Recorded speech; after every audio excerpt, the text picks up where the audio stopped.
Is it okay if I come down here a little bit? Good. I want to thank you for having our family here. I really appreciate that. And yeah, I didn't plan for this, but obviously it's in the works, so I want to be faithful. I'm not going to really talk too much this morning. I'll let everybody else do the talking. I think you guys just need the breakthrough, right?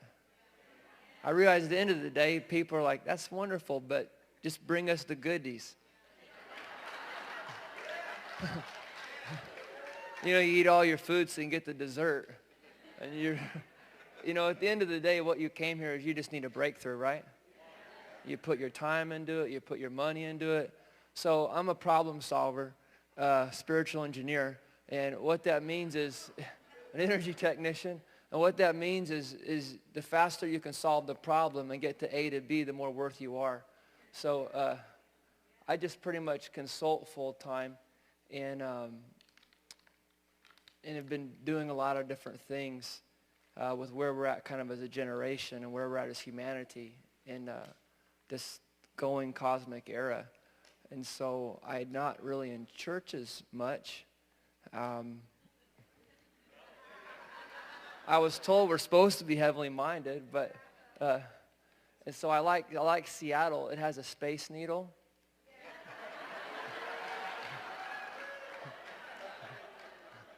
It points the way up, to heaven, the cosmos, and this multi-dimensional creation we live in.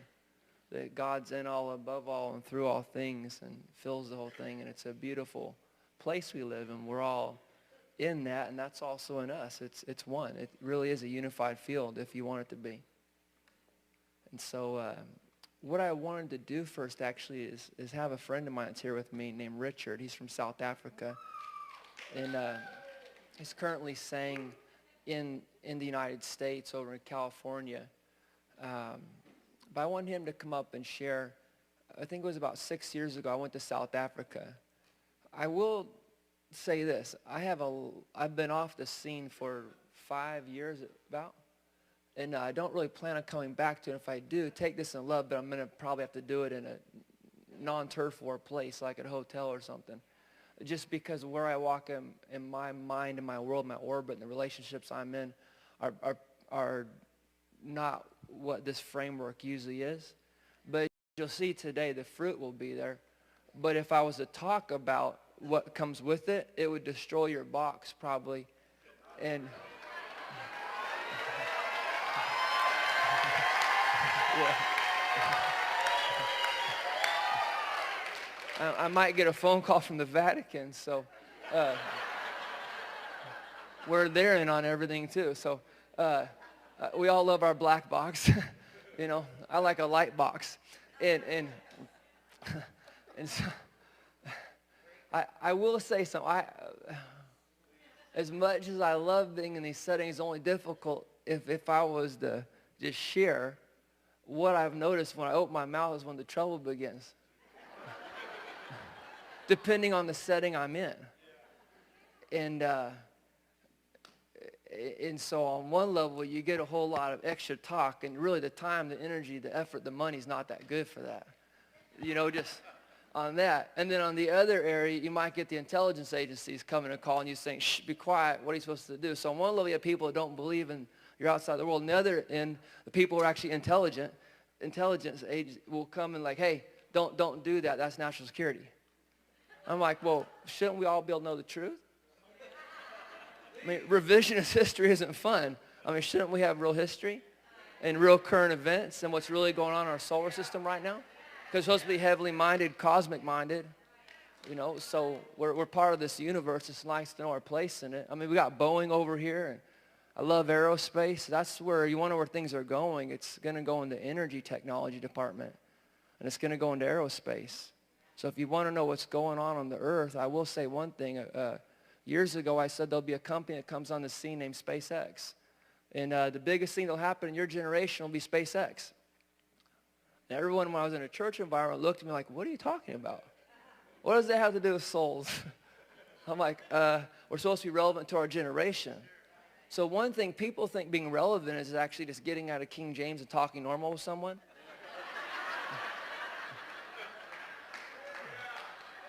But there's another level of relevancy, which is being relevant to the issues and topics of the day. And when you actually become relevant, it could destroy some of your fundamental theological framework boxes. And then the truth can be a very discomforting and inconvenient truth. So we actually don't want to know the truth because we already have our national security in something. And so sheep scare easy. Aren't you glad you're not a sheep but a human?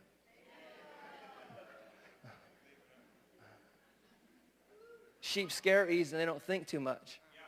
Aren't you glad you're a human being? And more than that, you're a spirit. So shepherds are supposed to reproduce shepherds, other humans. Sheep begot sheep. Check out them out in the field. They go to mass. There's a whole mass of them, you know.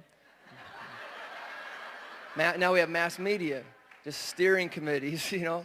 Once you get into the consciousness, you get into the electromagnetic field, you start steering the reality. So whoever controls the reality construct box within the left brain programming controls the masses if they plug into it.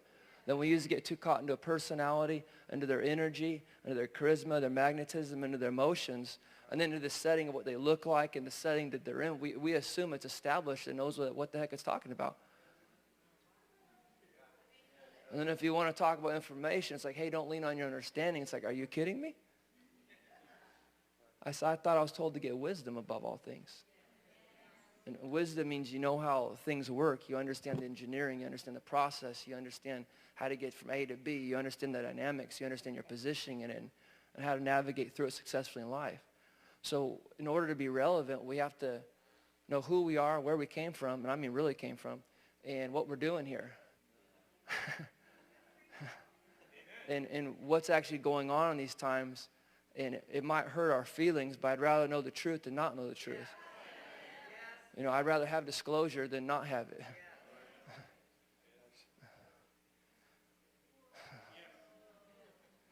And so I've gone through quite a journey the last 5 years of education into the ancient world and understanding our true human history and understanding the real history of this earth and understanding the real history of the solar system. So most of us, when we hear Solomon say, hey, there's nothing new under the sun, we think Earth. No, there's nothing new in the solar system. And so Mars will be a big thing. I was in Iraq and speaking to some different leaders and asking them if they're prepared for what we're going to, you know, for Mars and everything, and how you're going to position yourself, because the tourism industry is going to go up in your country.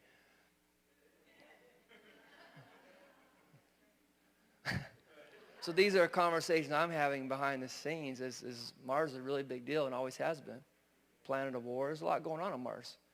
You know, and it's on Earth as in heaven. Well, your two local planets are Venus and Mars. If you want to know what's going on in heaven, at least know what's going on in your neighborhood. I mean, we can get interstellar after that, but let's just not leave the local neck of the woods because nothing new under the sun. So it's not new. It's just going to be maybe new to you, but it's not new to God. It's not new to the human race. And I'm going to take one thing off the board is you talk about anything with relevant issues right now. There's 2 verses in the Bible. And most people out of fear will scare and they'll go, Nephilim, before the flood, after. It's like, right, you're a fainting goat. You know? It's like, look, can we just have reality? But we've already been front-loaded in our left brain thinking and the subconscious, our filter and lens has already been messed with, that if you actually share the truth, it starts processing through that beyond a nanosecond. And so you have to watch out for misinformation, disinformation, because it'll steer you and guide you in the wrong direction. You'll be misled and misguided, and you'll think you're going in the right direction, and it might be totally over there, because that's the art of counterintelligence and psychological operations. So if someone get in your head and play head games and steer you around, they already have your body, because they have the decision-making matrix through the box you think of. So if you want to know what black magic really is, it's putting the wrong information and knowledge within the consciousness, within the mind, which is in a different dimension. Your brain's in your body, but your mind and emotions, and once it gets in there, it then goes into your electromagnetic field. And through that in your central nervous system, now you're processing, because your DNA is what? It's solid, it looks like, but isn't everything first energetic? So your DNA is energetic than solid. And there can be other energetic things that aren't solid also in the DNA. So it's a lot more than 2-stranded.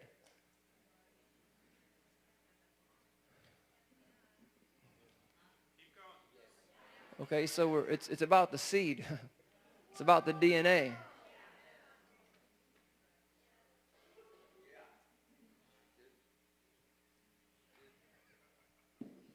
We'll make it light like this. You're on Earth, and Earth is next to that sun. So are you starseed? Well, at least we know you're at least from the solar system, a part of you. I'm not even talking about your spirit and soul. I'm just talking about your genetics. So I think we had fun there. But once you can mess with the reality and mess with the mind and the emotions and have a soul tie to the mind framework box, and then that mind framework box has a soul tie into the genetics of the DNA, and then into the body's programming, then into the brain. Once you get it in there, it becomes cellular memory. And then it passes on, repetition from generation to generation, epigenetics. And so you could have some dormant stuff in you that when I pray in a minute, you might find yourself vibrating off your seat. And so I'm not going to touch anyone. I'm just going to kind of bring a little key. I'm just kind of laying a little something out. How many right now are already starting to vibrate a little as I'm talking about you? You're aware like stuff stirring? Yeah. Okay. So I asked my son, should I tell the truth when I go up there? He said, yes, but be careful.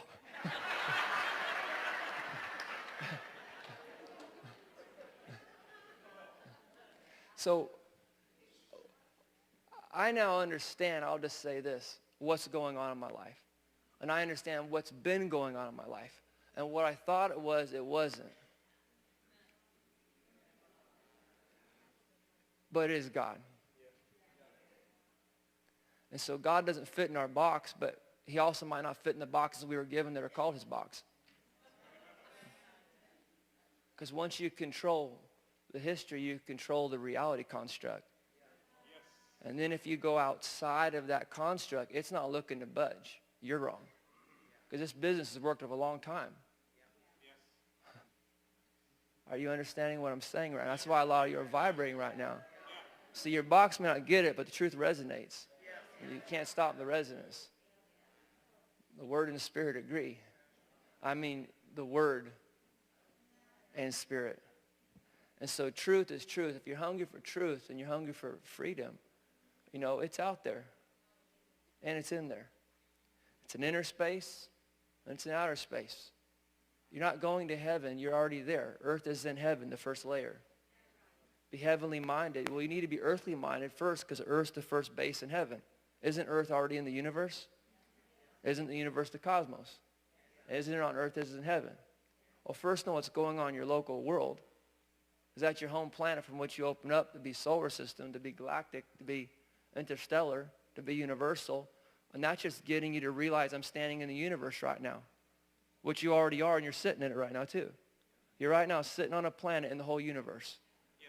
That's really what we call heavenly minded. It's pretty simple, isn't it? It's not complicated.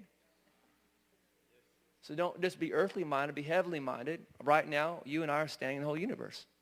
And then it says, don't be just, not heavenly, don't just be temporally minded, timeline minded. Because time is an illusion. It's not what you think it is. It's not in a straight line. The earth goes in a circle. It goes in a circle on the sun. The sun and the year goes through all the zodiac houses. And then once every over 2,000 years, it goes through each one. And then our solar system with the earth in it and your body on it right now goes through a whole galactic lap around the whole galaxy. Millions of years. It's wheels within wheels. So don't be temporally minded, because if you're temporally minded, it's okay to be aware of your rotation on Earth. It's right now at 24 hours a day, where Mars is at 24 and a half. So which one's right? Well, they both are, but they go off relevance to the sun. But the sun or moon won't be your light. The glory of God will be your light, right? They both go off the galactic center. We love our 12s, 12 hours a day, 12 apostles, 12 tribes, 12 constellations. I can go into 12 foundations, 12 gates, 12 everything, and then you got one at the center called the galactic center. Every sun came from, and all the planets and moons from them. Isn't that the center? So if there's a field around Earth, and the electromagnetic field of the sun goes around all the solar system, doesn't the electromagnetic field of the galaxy go around every single hundreds of billions of planets and suns in the whole galaxy? There's your secret. It's a galactic gate. A galactic glory, galactic council, Galactic gate. Isn't that the birthing of everything within this neck of the woods that we call in this galaxy Milky Way? Eridanus, Andromeda's next door. And aren't you connected right now to your body? Isn't your body connected to Earth? Isn't Earth then connected to the sun and all the planets in it? Isn't that connected to all the other suns of its local neighbors, of Sirius over here, Pleiades and Alcyon and others? Isn't that all then connected to the galactic center?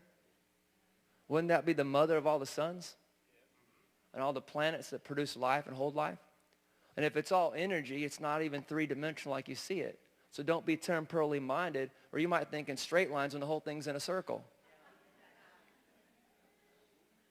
So if you feel like you're going in a circle, it's because you are.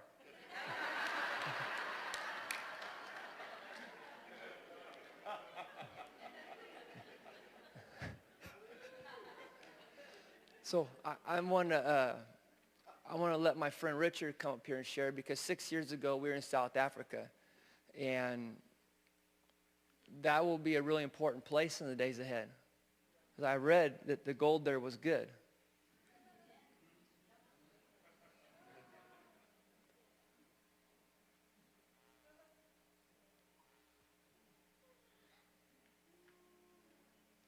And God looked. Didn't have a man to work the field. In the field, man was supposed to work in. And the gold there was good. Gold field is called gold mine. You ever heard of a gold digger? South Africa, the gold there is good. I would like to have him share. I prayed for him 6 years ago. I didn't touch him like I won't do today. And just that realm hit. And I didn't understand what was going on in my life. I do now. And so grateful. And but he got touched 6 years ago, and a phenomenon happened in his life. And a lot of those things happened around my life with different people where I was at, but I never heard of another ministry that had that type of stuff happening. So no one understood what I was talking about until I got in the right relationships with people in Space Command and stuff like that. And I was like, oh, I've been in the wrong neck of the woods. I've been heavenly minded, but relevant in true history and true present and where we're going, heavenly minded. We're talking about cosmic consciousness. We're talking about being universally aware. We're talking about real history. We're talking about what's currently going on. And so I'll let him come out. I'll say, I said years ago, because I was told there'll be a company called SpaceX that comes on the scene. And it'll be the most important, pivotal thing that happens in a generation, because it'll mark the commercialization of space. Well, this is good in Seattle because you have Boeing, and Boeing has Phantom Works, and Lockheed has Skunk Works, a lot of works, cool. This is where stuff's really, it's amazing. So I encourage you to strap in. I encourage people to wear their flight suit today, because starships were meant to fly. And we have a Space Needle. We have Boeing. We have aerospace. We have energy technologies. It's through the roof. And where we're going, humanoid has been before, but we haven't here on Earth. Publicly, corporately, and the commercialization of it. We're never going back, folks. We already crossed the threshold. It's just going to start opening wide. And it'd be good that we get the right filter to match the times, or we're going to go down kicking and screaming. And you might think you missed God, where all you did is miss your box. You want to come and share what happened with you? Can you give him a hand?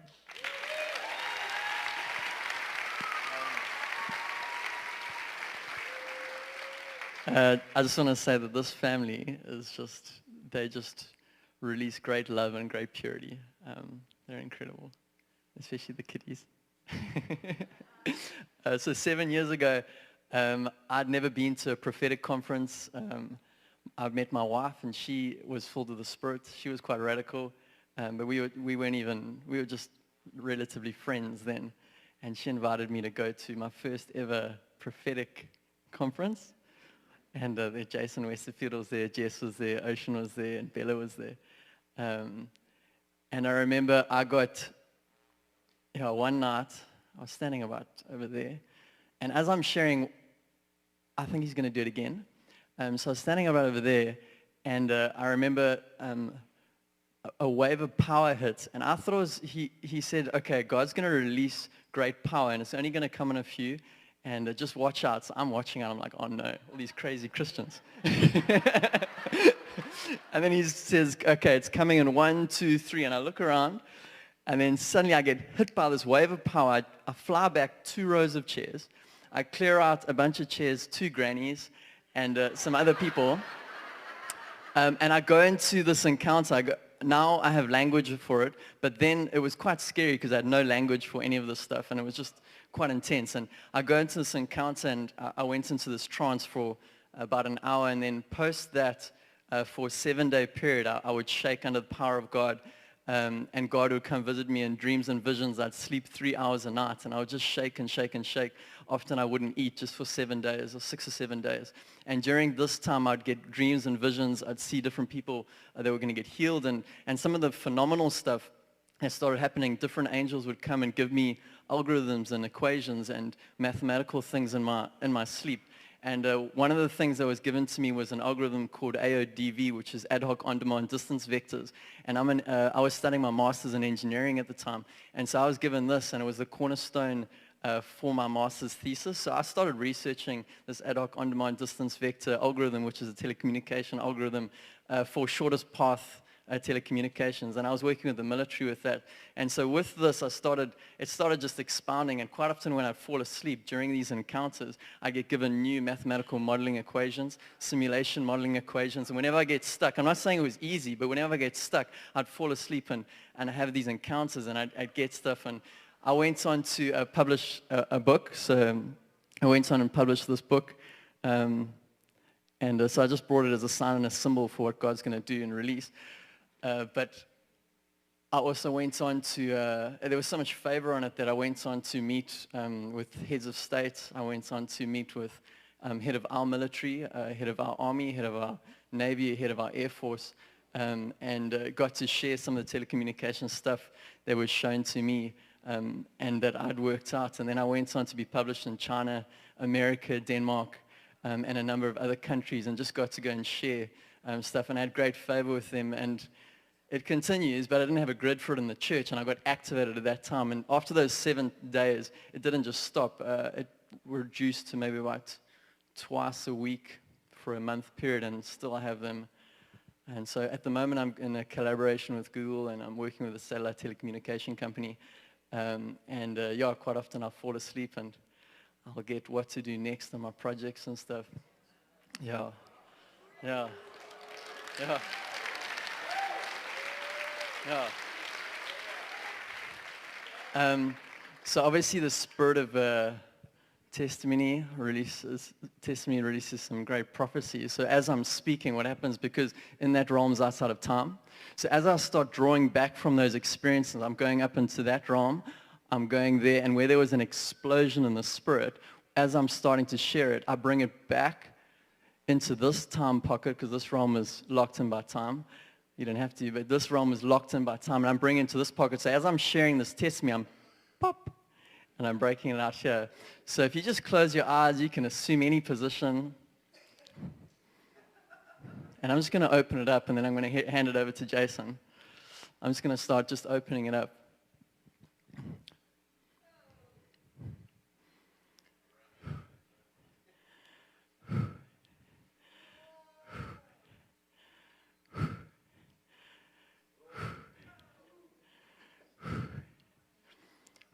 And then to and fro,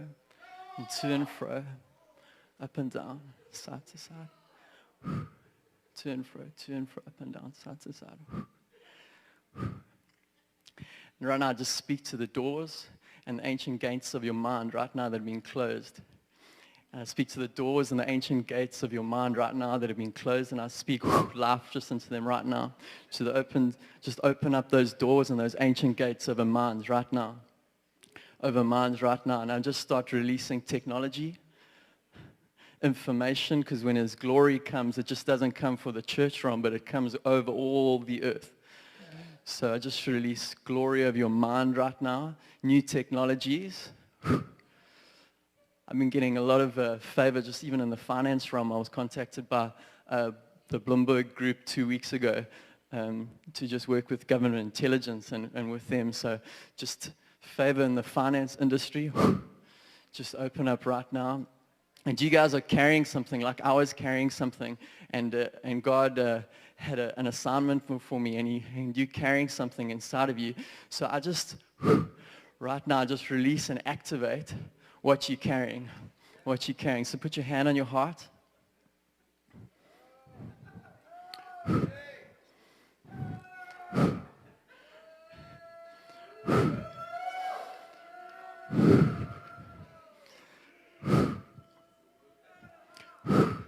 And God, 7 years ago, it's not a coincidence that it was 7, the perfect number of completion. There's been so much cosmic alignment about this moment.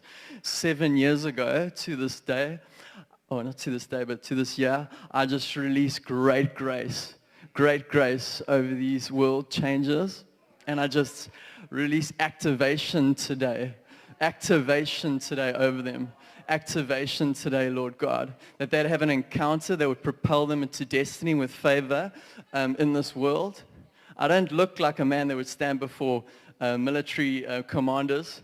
I don't look like a man that would stand before heads of military, heads of state, defense minister of India, defense minister of Angola.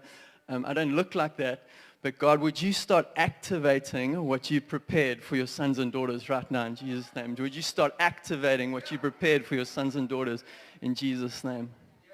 Wonderful.